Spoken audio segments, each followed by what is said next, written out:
আ আসসালামু আলাইকুম। সো আজকে যে বইটা নিয়ে আমি কথা বলব, বইটা হচ্ছে একটা দারুণ বই। সেটা হচ্ছে আ মার্কাস লিখেছে বইটা এবং বইটার নাম হচ্ছে 'মেডিটেশন'। বাট আসলে মেডিটেশন নিয়ে খুব বেশি কথা এখানে বলা হয়নি। বাট হচ্ছে এখানে আপনি আত্ম উপলব্ধি করতে পারবেন। আ মার্কাসকে আমি যদি বলি, মার্কাস হচ্ছে রোমানের একজন সম্রাট ছিল এবং রোমানের যে ৫ জন ভালো সম্রাট ছিল, তার শেষজন ছিল হচ্ছে মার্কাস। সো তো সে যেটা করে, উনি কিন্তু বইটা লেখেননি। উনি হচ্ছে উনার নিজের ডায়েরি এটা হচ্ছে লেখে। তো সে যখন মারা যায় তার অনেক বছর পর হচ্ছে এটা পাবলিশ হয় এবং সে কিন্তু কখনো ভাবেনি যে হচ্ছে এটা বই আকারে পাবলিশ হবে। বাট যেটা হয় যে যেহেতু তার লেখাগুলো দারুণ ছিল এবং তার যে কঠিন মুহূর্তের আত্ম উপলব্ধি সেগুলো হচ্ছে অনেক ভালো ছিল। এজন্য এটাকে বই আকারে পরবর্তীতে পাবলিশ করা হয়। সো এই বইটা কখন লেখা হয়?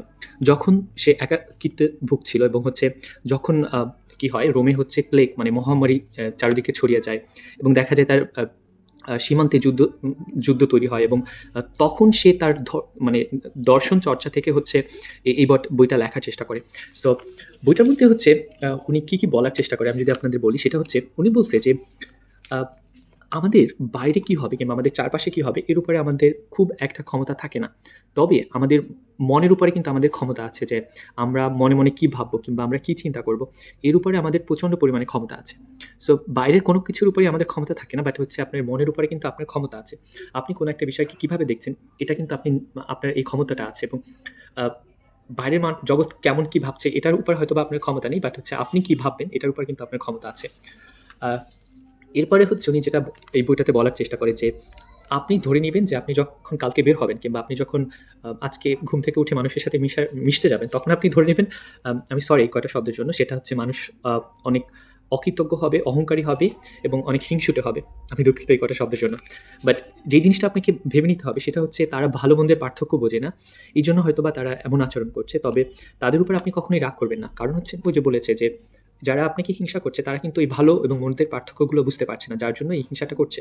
তো আমাদের কখনোই তাদের উপর রাগ করা উচিত না।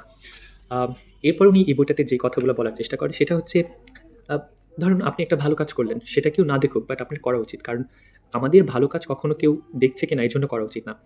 সো আমার অনেকগুলো ভালো কাজ আছে যেগুলো আমি কখনোই প্রকাশ করি না এবং বলি না এবং আমি কখনো বলতে চাই না। কিছু বলি যখন আমার যেটা অতিরিক্ত ভালো লাগে এবং উনি এরপরে বলে যে হচ্ছে আমাদের কষ্টকে গ্রহণ করে নিতে হবে। কারণ প্রত্যেকটা মানুষের জীবনে মানে আমাদের জীবনের একটা অংশ হচ্ছে আমাদের জীবন হচ্ছে ১০০% ধরুন সেটার ৫০% দুঃখ এবং ৫০% সুখ। এই পুরো জিনিসটা মিলিয়ে হচ্ছে আমাদের ১০০% হয়। এই পুরো জিনিসটা মিলিয়ে হচ্ছে আমাদের হচ্ছে একটা জীবন। সো আমরা যখন কষ্টকে গ্রহণ করে নিতে পারবো তখন কিন্তু আমাদের জীবন পরিপূর্ণ হবে। এবং আমরা অনেক কিছুই নিয়ন্ত্রণ করতে পারবো না বাট আমরা আমাদের কাজকে কিন্তু নিয়ন্ত্রণ করতে পারবো। আমরা কি কাজ করব। আহ সো এবং আমরা কিন্তু আমাদের মনের নিয়ন্ত্রণ করতে পারি যে আমরা মনকে কিভাবে চালাবো এবং ধরুন মানে আমরা অনেক কিছুই করতে পারি না বাট আমরা হয়তো বা আমাদের স্বপ্নের মতো আমাদের মানুষ তৈরি করতে পারি না কিংবা আমরা স্বপ্নের মতো কোনো একটা কিছু তৈরি করতে পারি না আমরা বাড়ি তৈরি করতে পারি না বাট আমরা কিন্তু মনে কিংবা সেটা হচ্ছে আমাদের ভিজুয়ালাইজেশনে নিতে পারি এতে কিন্তু বাধা নেই এবং হচ্ছে অনেকটা সময় দেখা যায় আপনি যা ভাবছেন তা কিন্তু তৈরি হয়ে যায় মানে আল্লাহ যদি চান আসলে। সো আরেকটা জিনিস আমি বলছি যে আসলে আমরা মানে ভাবি যে কোনো একটা সমস্যা নিয়ে আমরা অনেক কষ্টে থাকি কিংবা ভাবি এই সমস্যা দিয়ে হয়তোবা আমি আর পরিত্রাণ পাবো না। বাট উনি এই বইটাতে বলেছে যে সবকিছু পরিবর্তনশীল। এর মানে হচ্ছে আপনার সমস্যাটাও একসময় থাকবে না। এটা একটা পরিবর্তন হয়ে যাবে। এটা উনি বইটাতে বলে। আ এরপরে হচ্ছে উনি বইটাতে আরো যেই মূল পয়েন্টটা বলে সেটা হচ্ছে মানুষের সবথেকে গুরুত্বপূর্ণ জিনিস কি? সেটা হচ্ছে মানুষের সবথেকে গুরুত্বপূর্ণ এবং সর্বোচ্চ অ গুণ হচ্ছে চরিত্র। সো একটা মানুষের চরিত্র যখন নষ্ট হয়ে যায় কিংবা তখন ওই মানুষটার আর কিছুই থাকে না। এবং আমরা কখন বেশি কষ্ট পাই, দুঃখ পাই সেটা হচ্ছে আমরা সবসময় আমাদের কল্পনাতে এবং দুশ্চিন্তায় বেশি দুঃখ এবং কষ্ট পাই। বাস্তবে আপনি দেখবেন আসলে অতটা কষ্ট পাওয়ার কিছুই ছিল না। আপনি হয়তোবা ভাবছেন যে আমি একটা ইউনিভার্সিটিতে একটা সাবজেক্টে খারাপ করেছি, আমার তো জীবন শেষ কিংবা বাট বাস্তবে আপনার জীবন শেষ হয় না। কিংবা ধরুন কোনো একটা ভুল আপনি করে ফেলেছেন। সবথেকে ভালো হয় আপনি ভুলটা স্বীকার করে নেওয়া এবং সামনে এই ভুলটা যেন না হয় সেটার প্রতীক্ষা করা। এবং মানুষের কিন্তু ভুল হতে পারে। কারণ হচ্ছে আমরা স্বাভাবিক মানে আল্লাহ মানুষকে এভাবেই তৈরি করেছে যে মানুষ তার অনেক সময় ভুল করে ফেলবে এবং ভুল থেকে সে শিখবে এবং আল্লাহর কাছে ক্ষমা চাইবে। সো আমরা কল্পনায় এবং দুশ্চিন্তায় অনেক বেশি ভুগি। বাস্তবে কিন্তু এতটা কঠিন হয় না আসলে। বাস্তবে কোনো না একটা কোনো সলিউশন কিন্তু থেকে যায় ওই বিষয়ের উপরে এবং একটা না একটা সমাধান তো আছেই। এত চিন্তা করে কি হবে?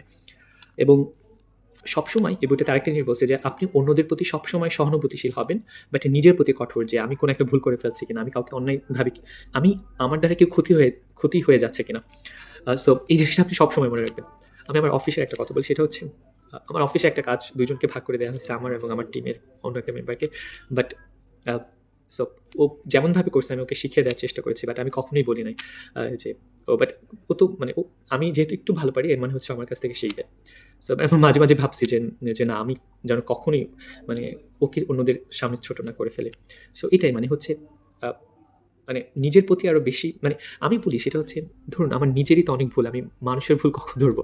সো এরকম যে আমাদের সবসময় নিজেদের ভুলের প্রতি বেশি গুরুত্ব দেওয়া উচিত, মানে নিজের প্রতি অনেক বেশি কঠোর হওয়া উচিত এবং অন্যের প্রতি অনেক বেশি সহানুভূতিশীল হওয়া উচিত। আম, আরেকটা কথা উনি বইটাতে বলে যে কেউ মানে ওই তো আমি যেটা বলেছি যে কেউ না দেখলেও আমাদের সঠিক কাজটাই করা উচিত। এবং ধরুন আমরা আমাদের সবসময় বর্তমান নিয়ে থাকা উচিত, কারণ অতীত তো আমরা বদলাতে পারবো না। অতীতে আমাদের কোথায় জন্ম হয়েছে, আমি অতীতে কোনো একটা ভুল এটা আমি বদলাতে এখন পারছি না, বাট বর্তমানে কিন্তু আমি সেই সুযোগটা থাকে। এবং ভবিষ্যতে কী হবে সেটাও কিন্তু আমি জানি না, বাট বাট বর্তমানটা আমার হাতে থাকে। এবং উনি সবথেকে গুরুত্বপূর্ণ একটা কথা বলছে, সেটা হচ্ছে মৃত্যুকে আলিঙ্গন করা। মৃত্যুকে কখনোই ভয় পায় না। একদম স্বাভাবিক বিষয় হচ্ছে মৃত্যু হবে। মানে আমার এই মুহূর্তে মৃত্যু হতে পারে এবং এটা কিন্তু আমার হাতে নেই। ধরুন উপরে আমি হচ্ছে একটা লাইট দেখছি। সো লাইটটা আমার মাথায় পড়ে আমার মৃত্যু হয়ে যেতে পারে। সো এটা কিন্তু স্বাভাবিক। সো মৃত্যুকে এই যে আমি যখন এই কথাটা ভাববো তখন কিন্তু আমার এই মুহূর্তে কোনো খারাপ কাজ করার আমার পক্ষে সম্ভব হবে না। এবং এরপরে উনি যে এই বইটাতে অন্য কয়েকটা কথা বলে, সে মানে আমাদের যেমন হচ্ছে আমরা অন্যকে নিয়ন্ত্রণ করতে যাই, কিংবা আমরা হচ্ছে ভাগ্যকে নিয়ন্ত্রণ করতে চাই। সো আমরা কিন্তু অন্যকে নিয়ন্ত্রণ করার ক্ষমতাটা আমাদের হাতে থাকে না। আমাদের ভাগ্যে কি আছে সেটার নিয়ন্ত্রণ আমাদের হাতে থাকে না। ধরুন আমি চাচ্ছি হঠাৎ করে এই সামনের দরজাটা হচ্ছে কাঁচ। সো পড়ে আমার ধরুন মুখের উপর পড়ে আমার মুখটা নষ্ট হয়ে গেল। মানে আমার সুন্দর মানে আল্লাহ যেমনটা দিয়েছে, সুন্দর একটা মুখ নষ্ট হয়ে গেল। সো এটা কিন্তু আমার হাতে কিছু নেই। সো এজন্য আমাদের অহংকার করার আসলে কিছু নেই। মানে সুন্দর কিংবা হচ্ছে আমার গাড়ি, বাড়ি, টাকা-পয়সা আসলে এরকম কিছুই অহংকার করার মতো নেই। সো আমি যদি বলি এই বইটা থেকে আমি মানে কি শিখতে পেরেছি সেটা হচ্ছে মানে আমার মানে আমার সবথেকে বড় শক্তি হচ্ছে আমার আমার মনের উপরে যে শক্তিটা আমি রাখতে পারবো, কিংবা আমার মনকে যেভাবে আমি চালাতে পারবো, এটা হচ্ছে আমার সবথেকে বড় শক্তি। এবং আমরা কল্পনায় বেশি কষ্ট পাই, বাট বাস্তবে এমনটা হয় না। এই বইটা থেকে আমি যা শিখলাম। এবং আ আরেকটা জিনিস শিখলাম সেটা হচ্ছে আ মানে অন্যের প্রতি হচ্ছে আমার আচরণ সবসময় সুন্দর হওয়া উচিত এবং আ বর্তমান নিয়ে থাকা উচিত এবং মৃত্যুকে খুব মানে কাছ থেকে দেখা উচিত। মৃত্যুকে আলিঙ্গন করা উচিত। সবকিছু সহজভাবে নেওয়াটাই উত্তম। এবং নিজের ভুল থেকে শেখা উচিত এবং নিজের ভুলটাকে স্বীকার করা উচিত। এবং যখন আমি নিজের ভুলটাকে স্বীকার করতে পারবো তখন কিন্তু আমি একটা পরিপূর্ণ মানুষ হয়ে উঠবো। এবং যেটা হয় যে আমাদের এই বইটা থেকে আমি আরেকটা গুরুত্বপূর্ণ জিনিস শিখেছি, সেটা হচ্ছে শান্ত থাকা জীবনের সবথেকে বড় দক্ষতাটার মধ্যে একটা দক্ষ। এবং হচ্ছে ধরুন এই বইটা থেকে আরেকটা সুন্দর জিনিস আমি শিখেছি, সেটা হচ্ছে আ আজ আমি কি মানে আজকে আমি ধরুন যেমনভাবে আমার জীবনকে চালাবো, ঠিক ভবিষ্যতে আমার জীবনে ওভাবেই তৈরি হবে। এবং উম আ সেটা হচ্ছে আমাদের সবসময় হচ্ছে ভালো লক্ষ্য নিয়ে আগানো উচিত। বাকিটা তো আল্লাহর হাতে থাকে। এবং এই বইটার সাথে আমি কোরআনের যে আয়াতের খুব ভালো মিল খুঁজে পেয়েছি, সেটা হচ্ছে আল্লাহ সূরা বাকারার ২য় সূরার ২৮৬ আয়াতে আল্লাহ বলছে যে, আল্লাহ কাউকে তার সমর্থের বাইরে মানে বোঝা চাপিয়ে দেন না। মানে আল্লাহ আপনাকে এই যে আপনি যে আপনার পরিবারের মানে ভার-পোষণ নিচ্ছেন, কিংবা আপনার সন্তানের ভার-পোষণ নিচ্ছেন, আপনার বন্ধুর। মানে আল্লাহ আপনাকে অতটুকু বোঝা দেয়ার মতো মানে অতটুকু বোঝা কিংবা প্রেশারে রাখার মতো ক্ষমতা আপনার আছে, এজন্যই আল্লাহ আপনাকে দিয়েছে। এবং আল্লাহ কিন্তু এই প্রেশারের মাধ্যমে আপনাকে তৈরি করে। সো এইজন্য আল্লাহ সুন্দর একটা কথা বলছে এই বইটার সাথে, যেটা মিলে যায় যে আল্লাহ কাউকে তার সামর্থ্যের বাইরে বোঝা দেন না। এটা হচ্ছে আল্লাহ সূরা বাকারায় বলেছে। এবং সূরা লোকমানে আল্লাহ বলছে একটা কথা, সেটা হচ্ছে সূরা লোকমান হচ্ছে ৩১ নম্বর সূরা ৩৪ নম্বর আয়াতে আল্লাহ বলছে যে, তোমরা মানে তোমরা আ আগামীকাল কি করবে, কিংবা তোমরা আগামীকাল কি করবে এটা তোমরা নিজেরা জানো না। এটা আমার জীবনে অনেকবার হয়েছে যে আমি আগামীকাল কোনো একটা জিনিস ভেবে রেখেছি, বাট দেখা গেল অন্য একটা কাজের জন্য আমি ওই কাজটা করতে পারছি না। সো আমি আমি খুব বেশি ভাবলেও খুব কিছু আসে যায় না, তাই না? সো সত্য কথা। মানে আমরা হয়তোবা পরিকল্পনা করতে পারি, বাট এক্সিকিউশনটা হবে কিনা, করতে পারবো কিনা, পুরোটাই আল্লাহর উপর নির্ভর করে এবং আমাদের ভাগ্যের উপর নির্ভর করে। সো ধরুন আপনি আমি যদি একটা ইন্টারেস্টিং গল্প বলি, যে আপনি অফিস হচ্ছে ১০ টায়, আপনি অফিসে ১০ টা কিংবা হচ্ছে আপনি ১০ টার সময় অফিসে যেয়ে একটা কাজ করতে হবে। আপনি পৌঁছালেন হচ্ছে ১০ টা আ আ ৯:৫৯ মিনিটে। আপনি ঠিক টাইমে গিয়েছেন। খুবই ঠিক টাইমে গিয়েছেন। বাট আপনার অফিস হচ্ছে ৪ তলায়। বাট আপনার লিফট উপরে আছে। সো মানে আপনি মানে ঠিক সময়ে যেও কাজটা করতে পারবে না। সো এটাই হচ্ছে বাস্তবতা। ভালো থাকবেন, ভালো রাখবেন। ধন্যবাদ এবং আমাকে এতক্ষণ সময় দেওয়ার জন্য অনেক, অনেক ধন্যবাদ আপনার জীবন থেকে। আল্লাহ হাফেজ সবাইকে।